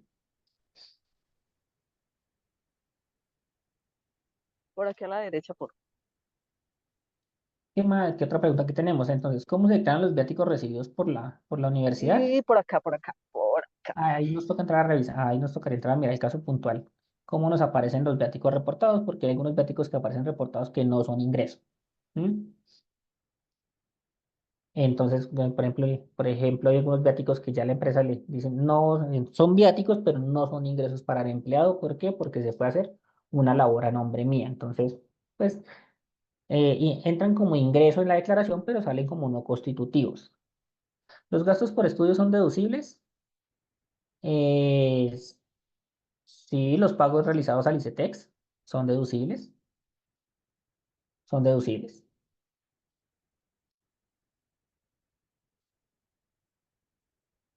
Bueno, ya miramos a ver qué más tenemos por acá de preguntas.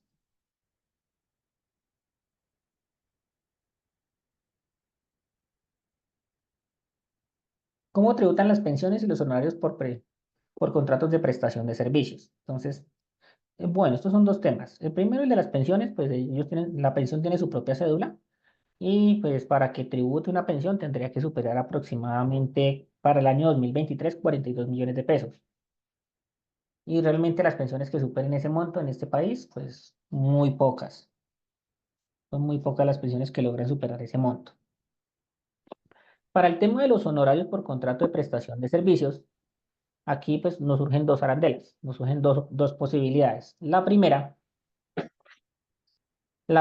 es, esos honorarios, al momento en que yo estoy pasando la cuenta de cobro a mi contratante, le puedo informar dos cosas. La primera es que esos honorarios por prestación de servicios se asimilen a un salario, lo que constituye que cuando yo vaya a hacer la declaración de renta, muy juiciosamente, pues debo incluir esos montos dentro de la cédula de salarios. Pero si yo no le informo eso, que es la otra posibilidad, dichos ingresos van para la subcédula de honorarios, que es una cédula separada de la cédula de salarios, a pesar de que está vinculada con la misma.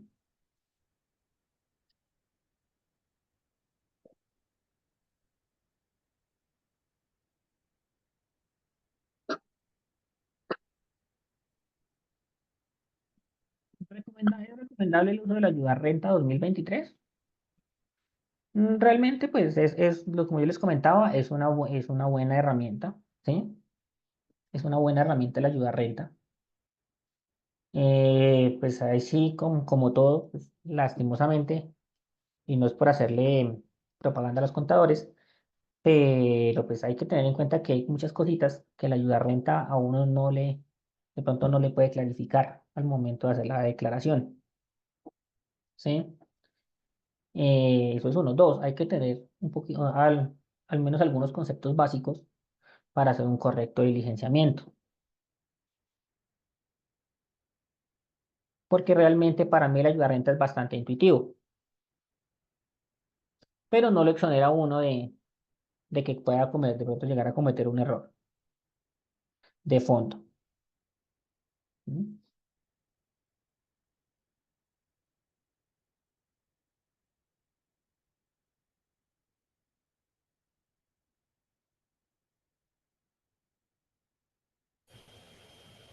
Resulta que aquí lo están realizando. ¿Podría explicar nuevamente lo referente a los casos de representación? ¿Hacen parte del 40% máximo? No, acuérdense.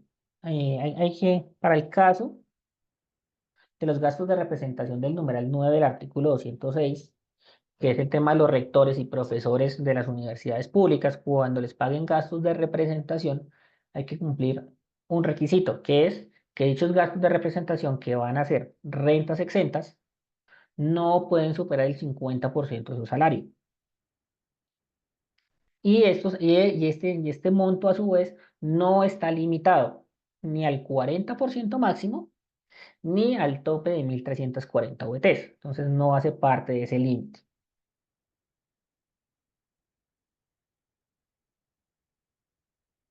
Artículo 209 numeral 9, perdón, artículo 206 numeral 9 y parágrafo cuarto del mismo artículo.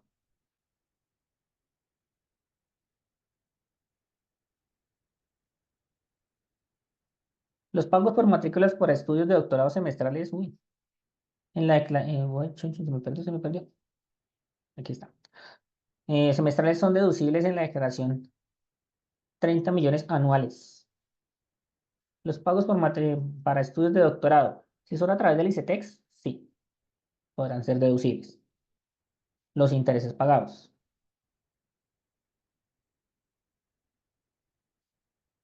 ¿De qué es el artículo? Eso es lo que se encuentra vigente a la fecha. Entonces, para que no se vayan a preocupar, es lo que tenemos vigente 2023 y 2024. Esto no nos ha cambiado en años, entonces no vamos a tener digamos, ninguna diferencia en términos de aplicación.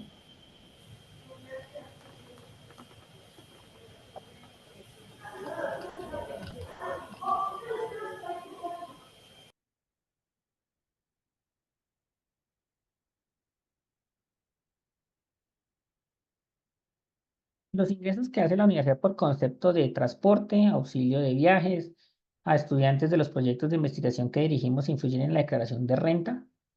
Sí, sí influyen. ¿Por qué? Eh, ¿Por qué influyen dentro de la declaración? Porque al ser consignados al estudiante, primero, pues va a tener un tema de consignaciones que lo puede volver declarante.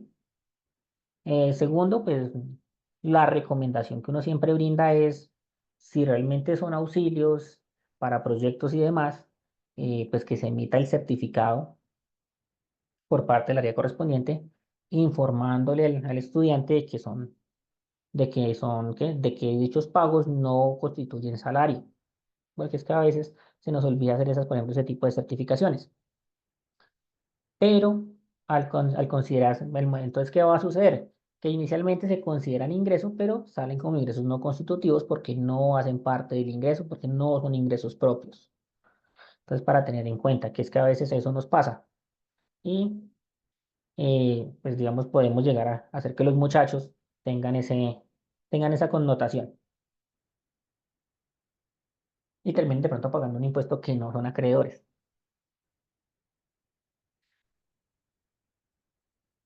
¿El 25% deducible de las donaciones forma parte de las 1.340 VTs? No. ¿Por qué no? Porque las donaciones, ese 25%, es un menor valor a pagar del impuesto. Y este límite de 1.340 es para determinar la base sobre la cual vamos a liquidar el correspondiente impuesto de renta. Y a lo que yo le resto ese 25 es al impuesto que se me generó después de liquidar.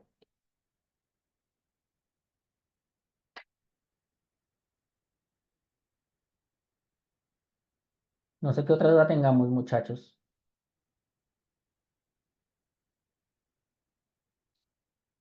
Venga, venga, reviso si tengo de pronto alguna otra preguntita pendiente. Con referencia a las sucesiones, Ujú, sí. tengo la pregunta de qué parte de la sucesión quedó como exenta cuando murió la mamá de uno o un hermano. Y en caso de que hubieran muerto dos en un año, ¿se suman las dos para hacer la parte exenta? Bueno, para el tema de las sucesiones, entonces aquí hay que mirar dos cositas, como les comentaba. La primera ¿es el cónyuge superviviente o es un heredero? ¿Sí? Porque si es el cónyuge superviviente, pues es un tema de gananciales.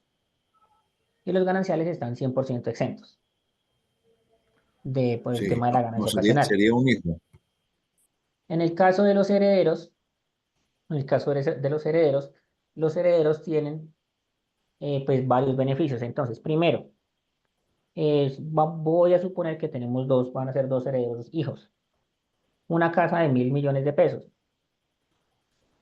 El primer 50% es para la esposa, que es la superviviente, o sea, 500. Y los hijos reciben cada uno 250 millones por la casa.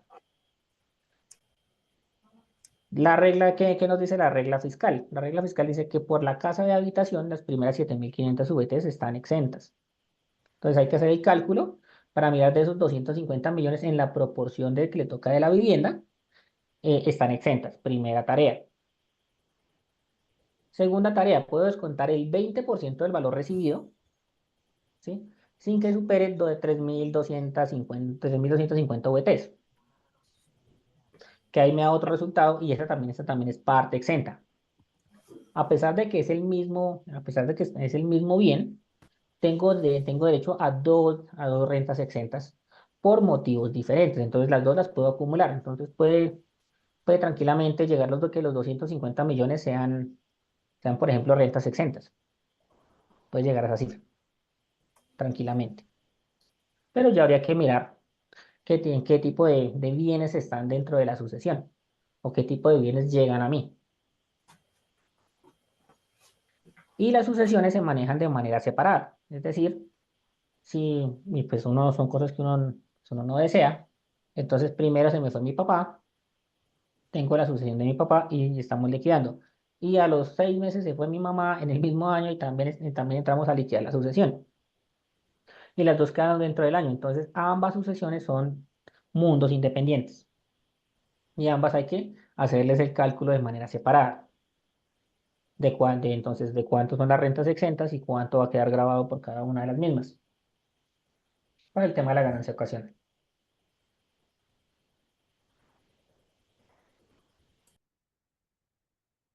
Si la sucesión heredada es una finca, pues la finca tiene por primera medida pues 6.500 VTs exentas, que también se reparten de manera proporcional entre las personas.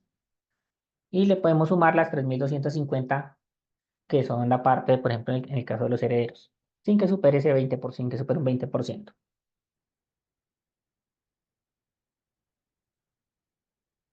No sé, muchachos, ¿tienen alguna otra inquietud?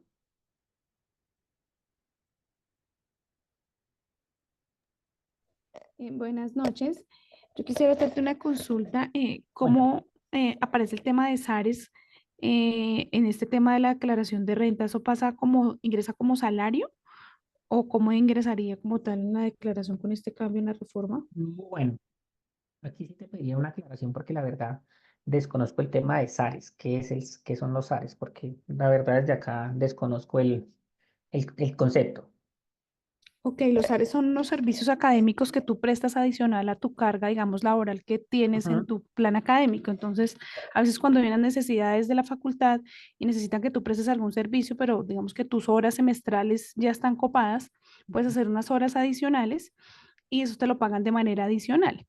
Son una cosa que se llaman servicios académicos. Ujú. Sí, que eso es como hablar entre comillas uno por fuera del sector educativo como si fuera tiempo suplementario o horas extras. algo Sí, parecido, algo así, más o menos, sí, algo señor. así, sí, más o menos. Pues eso se convierte en ingreso de manera directa, porque es un tema de relación laboral. Y pues hay que hacer la depuración de la declaración común y corriente. Ok, y la última pregunta que tenía para hacerte es, digamos que en años pasados, cuando uno hace este proceso de declaración, tenía que pagar un porcentaje de anticipo de la proyección de la renta del siguiente año. Teniendo en ¿Correcto? cuenta todos estos ajustes, ¿eso cómo va a funcionar? Igualmente, o sea, el tema del cálculo del anticipo se conserva, entonces se conservan las dos reglas. Primera opción, el impuesto del año multiplicado dependiendo si es año uno, año 2 o año 3. Si es el año uno por el 25, si es el año 2 por el 50, si es el año 3 y siguiente y demás y siguientes por el 75%. Eso me va a dar un resultado. Entonces, digamos que el impuesto me dio 10 millones, lo multiplico por es mi quinto año en declarando, entonces lo multiplico por el rango del 75%. Es decir, 10 millones por el 75% me da 7 millones 500. A ese resultado le voy a restar las retenciones que me practicaron en el año. Voy a decir un número, me retuvieron 5 millones. Es decir, el anticipo son 7 millones 500 menos 5, 2 millones 500. Primera posibilidad. Segunda posibilidad. Tome el impuesto del año anterior, es decir, el impuesto de la renta del 22, súmele el impuesto de la renta que está presentando, que es la del año 23. A ese resultado divídalo en dos.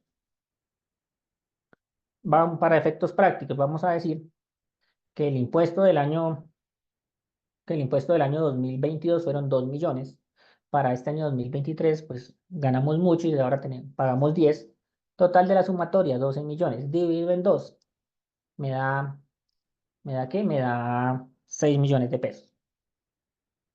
Al igual que con el primer procedimiento, miramos año uno, año 2, año 3 o siguientes. Entonces a quinto año voy al 75.